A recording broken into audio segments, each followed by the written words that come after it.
We good? Yeah. We good? Good. You ready? Yeah. All right, so hey, Brian, came all the way to Anaheim to chop it up with you. Good to see you, Chris. You've been busy for the last 40 minutes chopping it up. You talked a little bit about AI, and I want to go and talk about the road ahead. I want to talk about the future, because I don't think people understand how powerful AI is, but also how dangerous it is. Yep. I have a book coming out in 2 weeks that I'm giving away for free called AI or Die. There's not a job available right now that AI cannot do better than a human being. Talk a little bit about the road ahead and how AI affects your industry. Yeah, we don't know yet.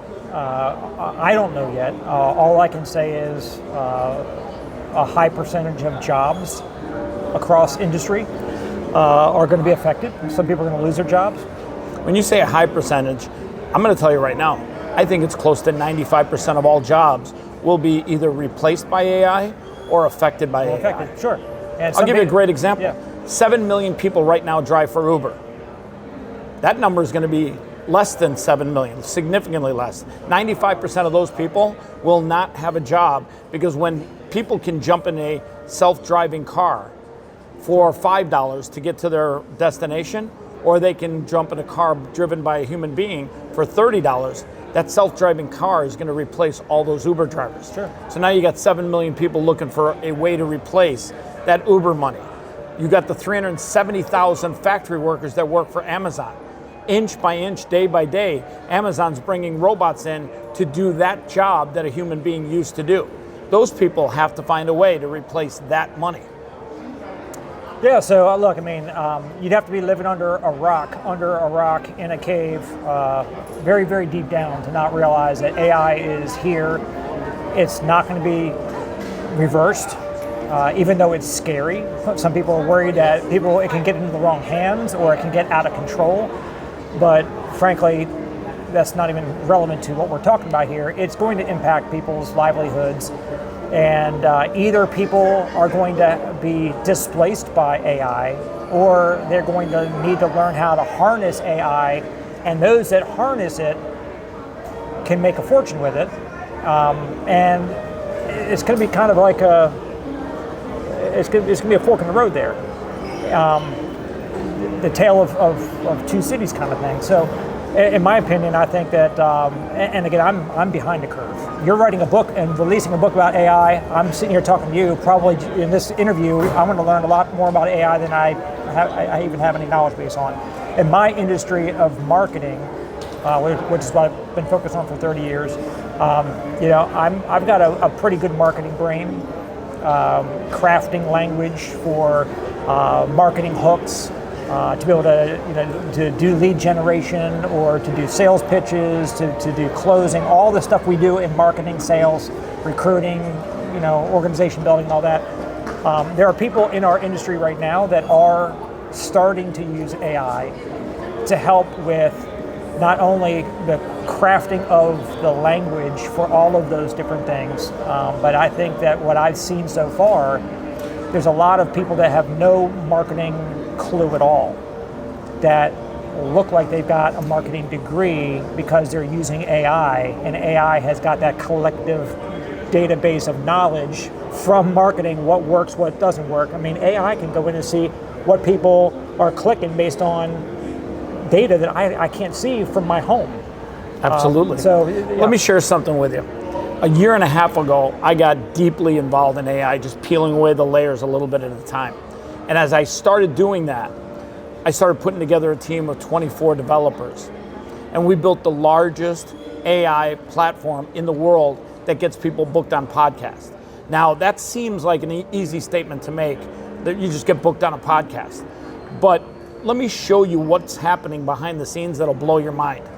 Every single night, I have one AI agent that goes and listens to every podcast that was uploaded to a variety of platforms. Last night it did about 900,000 podcasts, where it transcribes the audio file into a text file and then throws it up on our AWS server. The reason we do that is because we can search in a text file for keywords based on a podcast, and we can search very quickly if that data is on our server.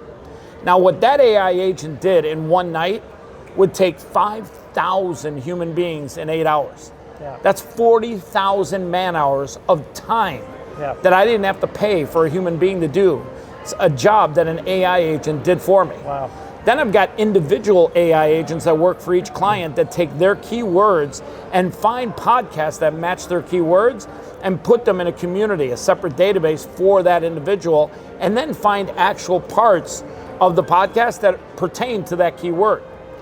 Then I have another series of AI agents called social engineered or social conversational agents, where we feed that agent every bit of information about the individual, the client, and that agent writes a unique email to the podcast host referencing that podcast, that recent podcast, and then pitching our client.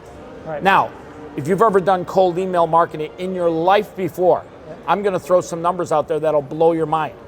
Because we do all this and we send a unique email and reference a recent podcast, we get an open rate on our emails, an open rate of 93%. We get a reply rate as high as 36%. In fact, 36.4% was our best campaign so far.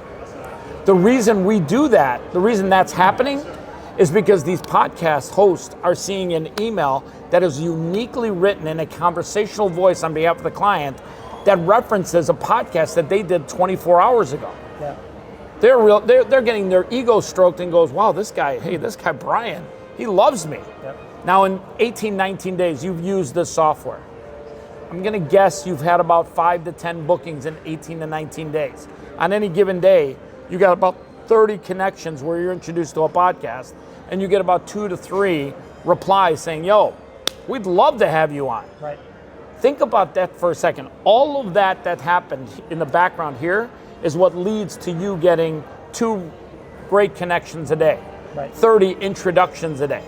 If you get to a point where you're doing 10 podcast interviews a month and you do that for a year, that means there's 120 podcasts that are not being deleted of you talking about a subject matter, business, entrepreneurship that people want to learn about. You literally are able to scale yourself. Let me give you an example of how AI scaled for me. By January 16th of this year, I had enough AI agents working for me and making me money that I exceeded my personal income for 2024 and 2023 in the first 16 days of this year.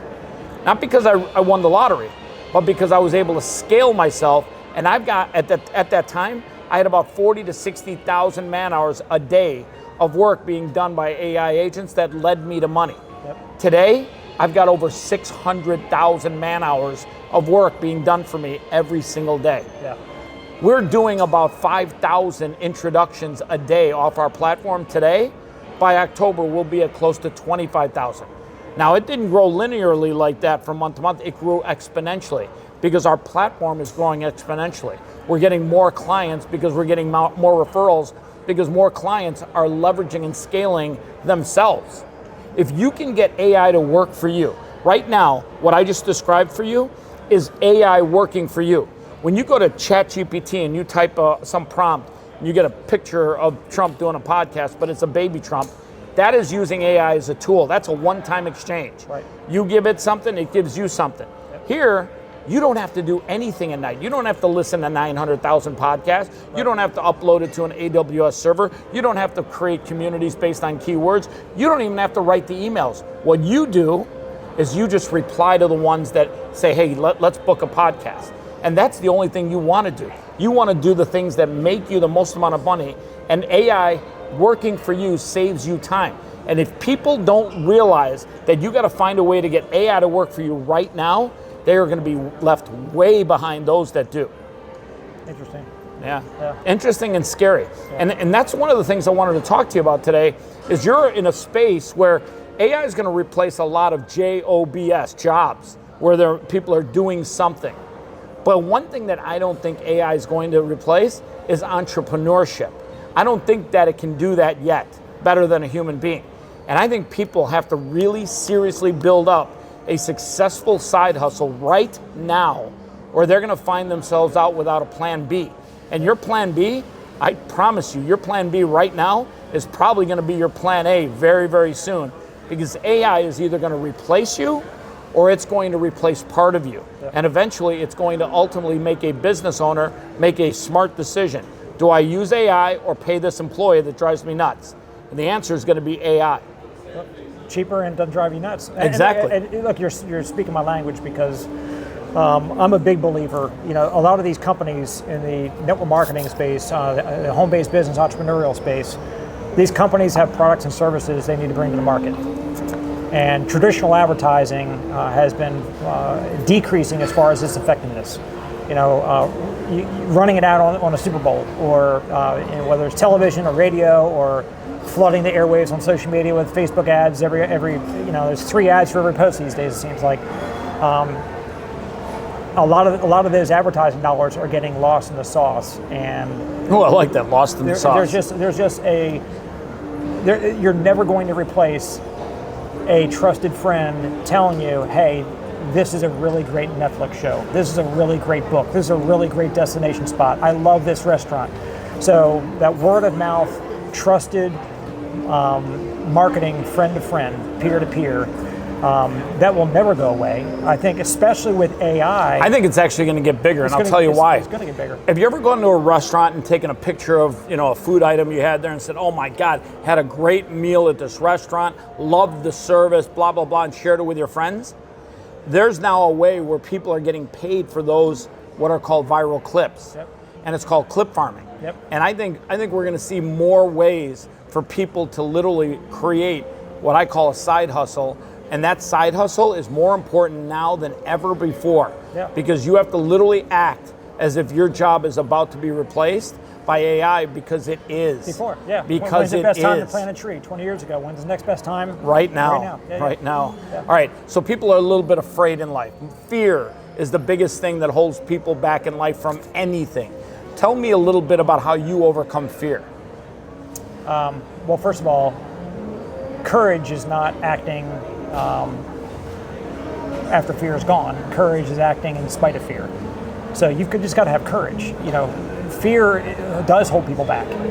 What if I get started in this home-based business, and what if I fail? Oh my God! What if it doesn't work? What if somebody tells me no? Right. Yeah. So By the way, just for the record, people will tell you no in life. Whether you accept the no is up to you. Yeah. Well, look, I mean, you probably did not marry your first sweetheart. That is true. Yeah. Think about that. So probably a good idea. So if you dated a number of people to finally find the right one, whether you got rejected or you did the rejecting, whatever, not everything all works out along the way, but you didn't throw out the institution of relationships or marriage just because the first relationship you had when you were 16 didn't work.